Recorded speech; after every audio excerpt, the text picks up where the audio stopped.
ഈശോ മിശിഹായ്ക്ക് സ്തുതിയായിരിക്കട്ടെ. പ്രിയമുള്ളവരെ, പരിശുദ്ധ സഭ എന്നീ ദിവസം നമുക്കായി നൽകിയിരിക്കുന്ന വചനഭാഗം വിശുദ്ധ ലൂക്കായുടെ സുവിശേഷം 17-ാം അധ്യായം 11 മുതൽ 19 വരെയുള്ള തിരുവചനങ്ങളാണ്. 10 കുഷ്ഠരോഗികളെ സൗഖ്യപ്പെടുത്തുന്നതാണ് ഈ വചനഭാഗത്ത് കാണാൻ സാധിക്കുന്നത്. ജെറുസലേമിലേക്കുള്ള യാത്രയിൽ യേശുവിനോട് സഹായം അഭ്യർത്ഥിക്കുന്ന 10 കുഷ്ഠരോഗികൾ. അവരോട് യേശു പറഞ്ഞു, പോയി നിങ്ങളെ തന്നെ പുരോഹിതന്മാർക്ക് കാണിച്ചു കൊടുക്കുകയും. അതുകേട്ട് അവർ പോകും വഴി സൗഖ്യം പ്രാപിക്കുകയും ചെയ്തു. അതിലൊരുവൻ തിരികെ വന്ന് യേശുവിനോട് നന്ദി പറയുകയും ചെയ്യുന്നു. ഇവിടെയെല്ലാം കണ്ടുമുട്ടുന്ന കാര്യം, അവരെല്ലാം വിശ്വാസമുണ്ടായിരുന്നു. വിശ്വാസത്തോടുകൂടെ ക്രിസ്തുവിനെ സമീപിച്ചിട്ടുള്ളവരാണ് സൗഖ്യമുള്ളവരായി തീരുക.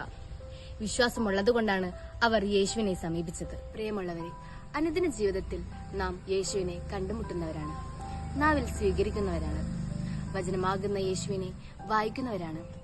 വിശ്വാസത്തോടുകൂടി അവനെ സ്വീകരിക്കുമ്പോൾ, വായിക്കുമ്പോൾ, പ്രഘോഷിക്കുമ്പോൾ നമ്മളിലും സമൂലമായിട്ടുള്ള മാറ്റം ഉണ്ടാകുമെന്നുള്ളത് തീർച്ചയായിട്ടുള്ള കാര്യമാണ്. രണ്ടാമതായി വചനഭാഗത്ത് പറയുന്ന കാര്യം നന്ദിയുള്ളവരായിരിക്കുക. ഈ വചനഭാഗത്ത് 10 പേരിൽ ഒരുവൻ മാത്രമാണ് തിരികെ വന്ന് നന്ദി പറയുന്നത്.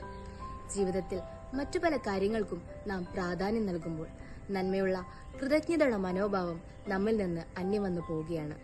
പ്രിയമുള്ളവരെ, നമുക്ക് ലഭിക്കുന്ന നന്മയ്ക്കും സൗഭാഗ്യങ്ങൾക്കും നന്ദിയുള്ളവരായിരിക്കുക. അതുപോലെ തന്നെ മറ്റുള്ളവരോട് നന്മയോടും നന്ദിയോടും കൂടെ പെരുമാറാൻ ശ്രമിക്കുക. എല്ലാവർക്കും നല്ലൊരു നോമ്പുകാലം ആശംസിക്കുന്നു.